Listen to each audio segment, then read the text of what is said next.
Hey, everybody. Welcome to Black Coffee, Honey, and Grits. We are the ladies that make up Black Coffee, Honey, and Grits. So I'm going to introduce myself, then I'll pass it on to Maisha, and then Dr. Jamesia. I am Carmel. I'm Coach Carmel. I am your whole food, plant-based, vegan, and fitness coach. I encourage everybody to add more plants to their plates. It's Friday. I'm not going to keep you with a long, drawn-out explanation. So over to you, Maisha. Good morning. Good morning, everyone. My name is Maisha, and I show women how to increase their power and their confidence through pleasure. Dr. Jamicia. Hey, good morning, everyone. I'm Dr. Jamesia, the nurse practitioner extraordinaire. I'm also your intermittent fasting and mindset coach, YouTube influencer, speaker, author, all the things. And I'm 1/3 of Black Coffee, Honey, and Grits. Good morning. Good morning. Who are Black Coffee, Honey, and Grits? Ladies, we are the Black Coffee. And sometimes we have some grit, but we always have sass, class, and all that ass. I know that I left a few words out, but y'all forgive me. You get the idea. We're here to talk about, today we're talking about change. We're talking about change, why it's hard, and what we can do to make it less painful, to make it more of a smooth transition. And it's interesting because you've heard the phrase or cliche that the only constant is change, like change is the only constant, and yet we still kind of face it with apprehension. We still kind of like, oh, change, and because a lot of times change has a lot more to do than with just us as the individual. If something big is changing in our lives, it'll more than likely affect the other people around us. It'll affect our our habits. It'll change even the way we show up, where we show up, how often we show up, things that we do, things that we like to do, and sometimes that's the more difficult part. Sometimes we are like, we're fearful of the outcome, or maybe what other people might say, like our friends and family, people that we love, might not be accepting or might not be supportive. And so those are the things that are to be considered when change is happening. But oftentimes we have to look at the end, the goal. What is the purpose? What's happening? Why it's happening? And there's two things that promote change. Number one, our backs are against the wall and we have no other option but to make this change happen. And other times it's kind of like, oh, I've got this bright idea. Let me quit my job. Let me just quit everything and just whatever the case is. And that can be scary too, even if it's an idea that came out of our own desires. So I'm thinking about a change that I've been talking about.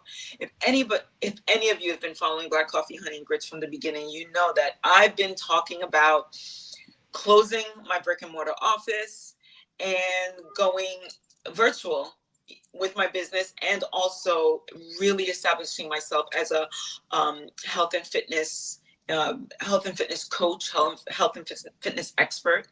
And it hasn't yet happened, even though back when I said it, I meant like I wanted to do it tomorrow. But there are a lot of things in place, a lot of different a lot of moving parts, a lot of things to consider. So I want to, and it hasn't happened yet, but it's something that is in the process of happening. It just takes a lot longer. And yes, it's scary because I don't know for sure what's going to happen. I don't know what's going to happen with my current client or my current business partner.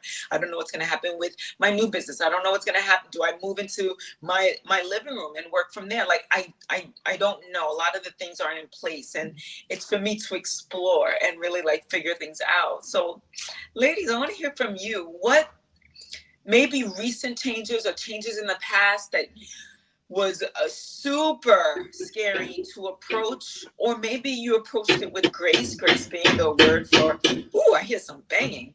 Yeah. Oh, okay. So since Maisha, we're going to give you a minute. Dr. Jamesia, what changes have you gone through that you had to kind of like push through gracefully, flow through? Anything? Oh my gosh, so many. I'll start with when I was in LA and I had my own insurance brokerage and I was doing quite well. and taking care of myself, doing all the things I wanted to do. The only problem at that time was I was spending all my time making sure it was going the way it was supposed to go, as you would with a brick and mortar business. Yeah. And back then there was no online anything, Carmel, nothing back then, right? But I needed to make a change because there was this thing that came where people were hitting, they would stop, they would fill the car up, they would stop, they would hit somebody from the behind, they would stage it, and then everybody would claim injury. So that pretty much tanked my business, that type of thing that happened in California. So I decided, hey, I need to do something else. So I needed to make a change. And never in a million years in my mind, never did I think that I would join the military. And I did. I joined the military. And then the other change happened.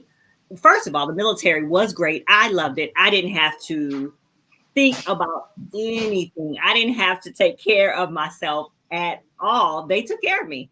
Right. So I was okay with that because I was tired. But anyway, in the process of that, I had to make another change. I had to get out of the military because I wanted to stay with my spouse at the time, which anyway, so I had to get out of the military. I got out. I had to make another change. When I got out, I was a dental hygienist, and I couldn't work as a dental hygienist because the military allows you to do things that the civilian world does not. So I have a question though. I want to back up because you had this business, and because people were not being honest, you had to change. And you said you never in a million years considered yourself that you never in a million years thought that you'd be in the military. So how was that change for you, being forced to close where you were going in one direction, and then having to consider something you never considered before? How was that for you? Like, was it scary? It was very did humbling. Did you just jump in? It was very humbling and very interesting because I closed down the business. I walked away from my apartment full of furniture, had no concept of storage or doing anything. I just left. I moved in with my aunt. I worked at Burger King until the military decided that it was time for me to come into the military. So I only worked at Burger King because I was like, I got to do something. So I was working at Burger King, and I was also doing body wraps at the same time, just waiting for the military to let me in. So it was very humbling because I went from the optics of here to here. But I knew, I was like, I got to do something. And I did. And so until they let me in, I had to make a little bit of money. And I was in the same room with my cousin on a twin bed for about a year. And I made it happen. I had to make it happen. Right. And, because you saw the goal, you saw the end result. You said, this is what I need to do. Mm-hmm. Yeah. And that's what I did. And so, like I said, I went in the military. Did I answer the question? You did, because you mentioned the change, and then you made the change, and then you were about to talk about another change. But I was really like, whoa, to wrap your head around the fact that you have to stop one thing, and it wasn't your decision. It's not like you said, you know what, let me just try the military. No, you were forced out of one business into something else. So I was just curious as to how you handle that. Well, I'm curious. Yeah. No, I was curious because all of these are choices that you made. You chose to go into the military. What made you say that was that? What made you think that was the choice to make for your future? For me, that was the only thing I could do at the time. They would feed me. They would clothe me. I had nothing. I walked away from everything. I left everything. I had no one taught me about store. I mean, at that time, I had been on my own for a long time. So I didn't have certain concepts of things, right? Okay, maybe I might need this furniture in the future, or I might need these clothes or whatever. I just walked away. So I said, well, who's going to feed me? Who's going to clothe me? How am I going to get money?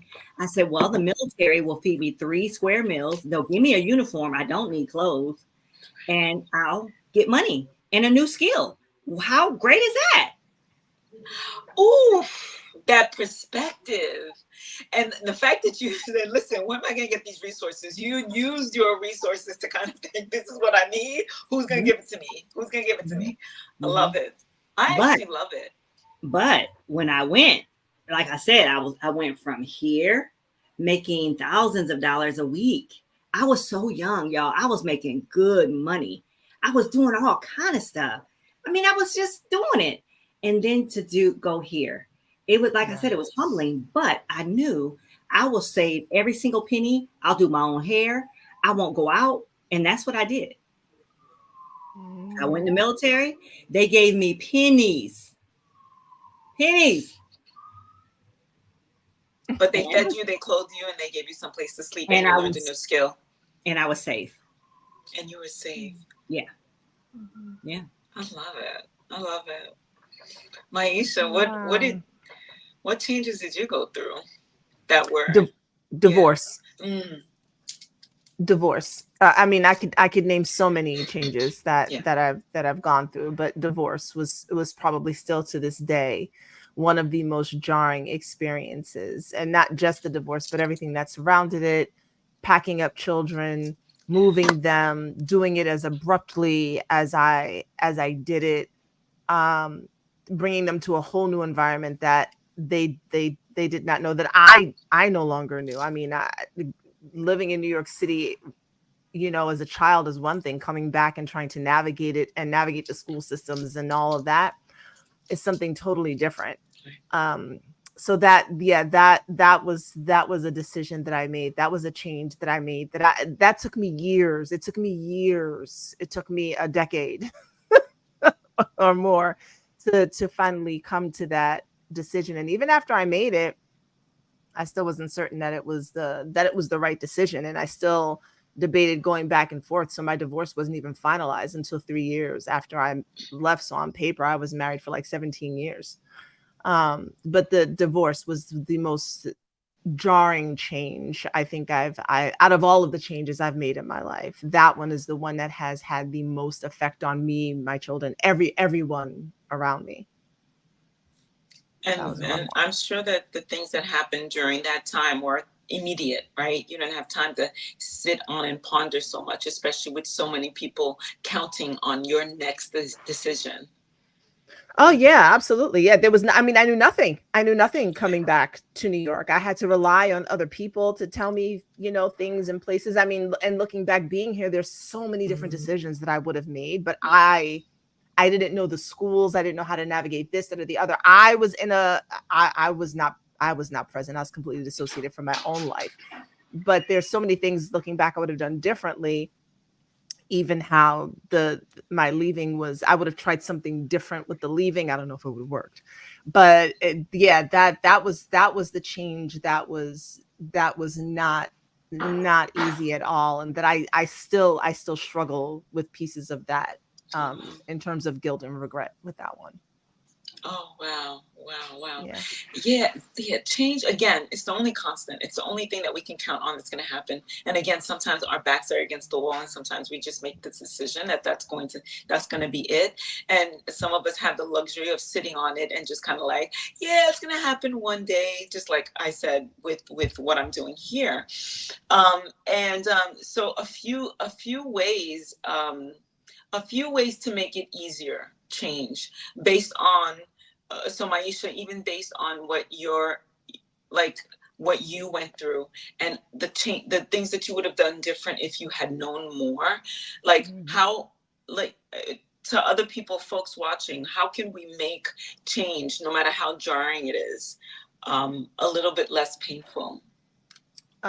Definitely have community. Whatever change is being made, most likely, especially if it's one that one doesn't, you know, a lot of times when we're making a change, it's we're going outside of our normal comfort zone. So it's helpful to have people around us who support us, even if it's going into the military, right? There may be people around you who are like, absolutely not.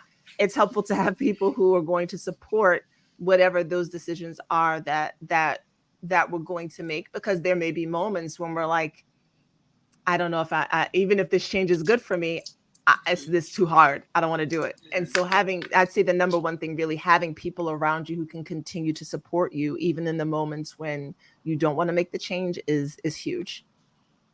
I agree. And even with those people, keeping an open discussion, dialogue about it, right?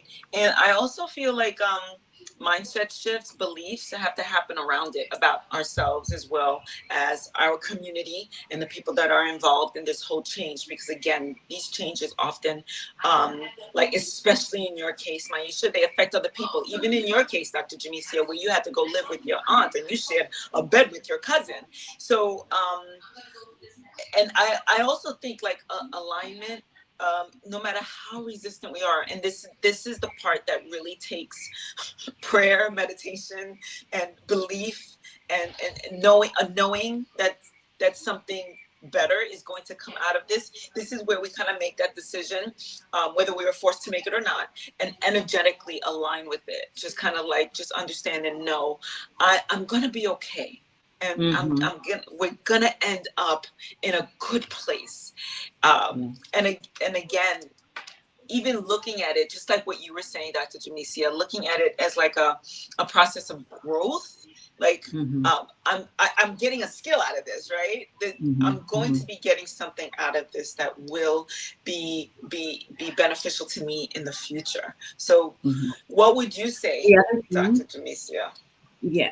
First of all, I want to paint the picture a little bit clearer for those who are listening to me say I went into the military. I stopped the business and I went into the military. I wasn't young. I was 25. That's young. Not for the military. It's older, right? For the military, they're looking at 18, 19. Good point. Yeah. And so prepare for setbacks. Because I thought I could just go in the military. I thought I can go from here to here and that was it. No, I had to wait. And that's why I had to get Burger King and the body wrap place. I had to.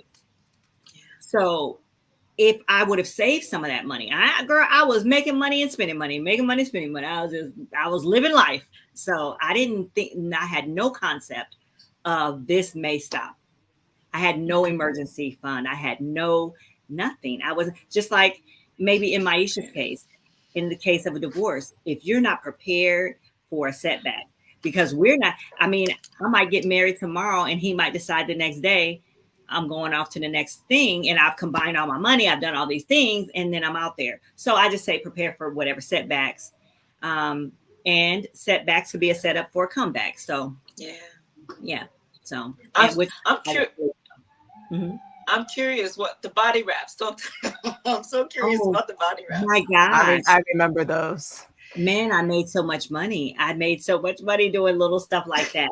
Well, I would walk around with my body like, in this little cute little leotard. I'd walk around and I would sell body wraps to other people and I'd sell packages and I would make commission. So the body wraps were to lose inches. To weight loss. Weight loss. Yeah. There's a company that's still that I used to work with that still sells. And they will only hire you if you look a certain way. Yeah. So you have to look like you were what they wanted to look like. So yeah. I love it.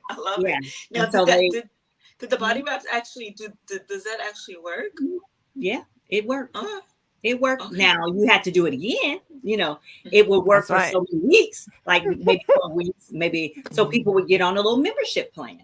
So if they got a membership plan, I get all that. I would get, continuous a little bit of kickback. That's right. Until the company got shut down. So, but right when it was about to get, right when it got shut down and I didn't receive my last 2 checks, the military kicked in. Oh, good. Look at that. There's still, like I said, there's still a company out there that sells things. A lot of spas. Still a lot of spas. I'm seeing it coming back. Yeah. Oh, so interesting. Yeah. Mm-hmm. All right. Okay, so that's to get the inches off, just kind of like the last little bit that people are looking to, just to fit into that bathing suit for next week's vacation. Yeah. All right.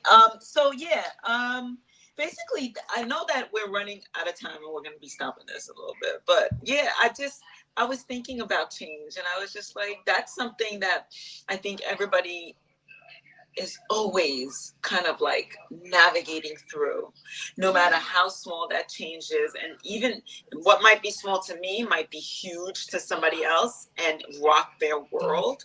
And it's about being prepared, right? That last point that you were making, Dr. Jamesia, it's about the support, that mindset shift that we were talking about, being aligned, making sure that we have community, right?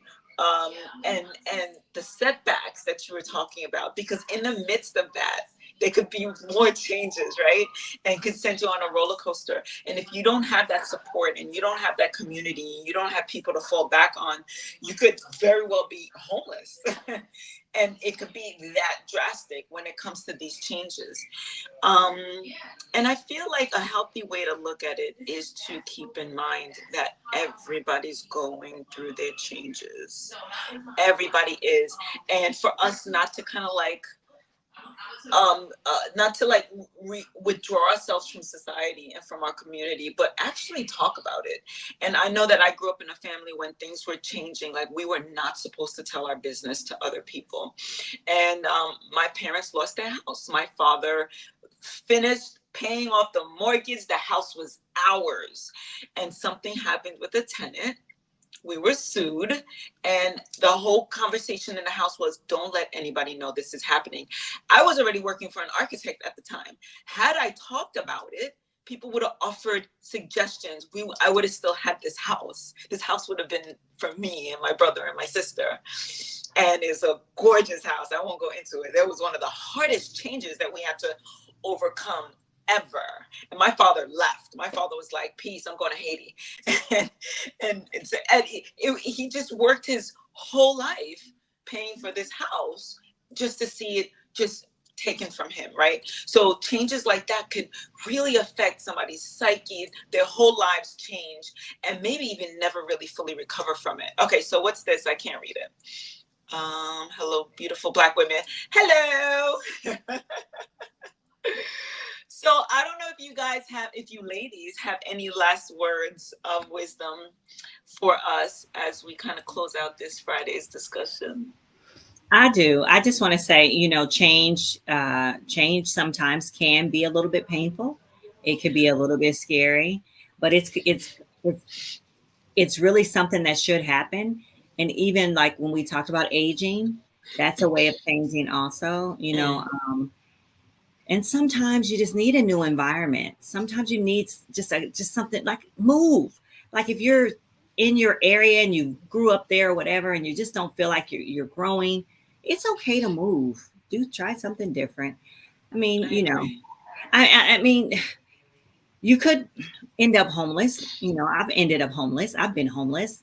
It's not fun, but like I said, it might make you stronger. Yeah. That's it. Yeah. Maybe we'll talk about that homelessness, because, oh my God, not an experience that I would wish on on anybody at all. But no, I don't.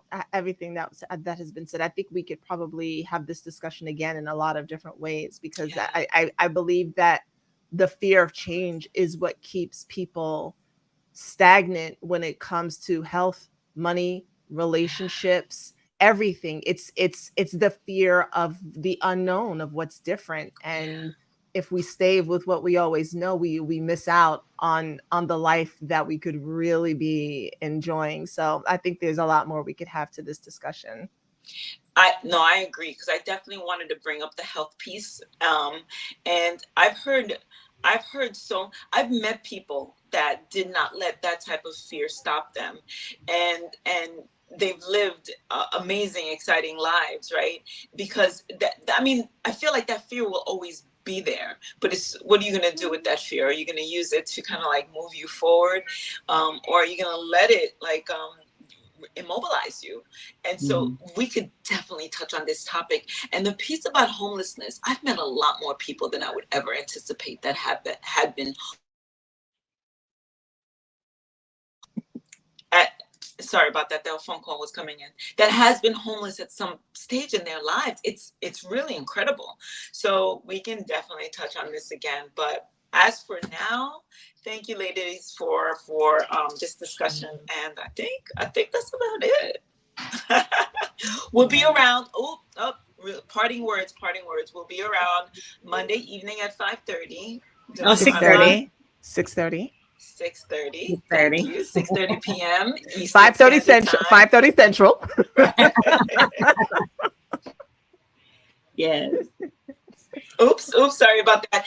And folks, join us on Facebook. We do have a private community. We would love for you to join us. And definitely, if you're watching this on YouTube right now, definitely subscribe to our channel or wherever you're watching us, be it Instagram, Facebook, wherever. And just watch out for us. And we hope to be bringing you more of these conversations. So with that, I'm going to say have a wonderful, wonderful weekend, and we'll see you Monday. Bye, y'all.